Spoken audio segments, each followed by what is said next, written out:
why your AI writer is creating duplicate content and the solution. What is the solution?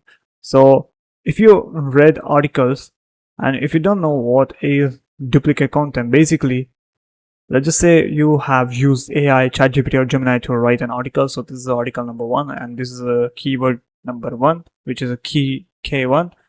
And then you give a sub keyword, which is, let's just say you ask it to write keyword 2, but still somehow some of the keywords and AI influence written in the article 1 comes into the article 2.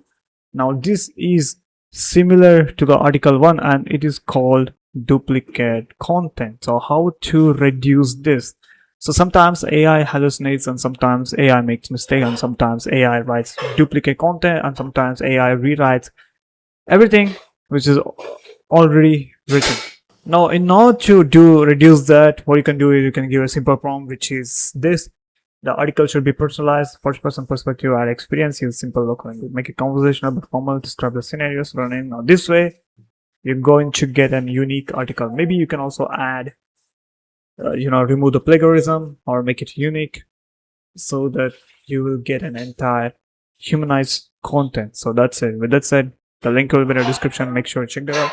Catch you on the next one.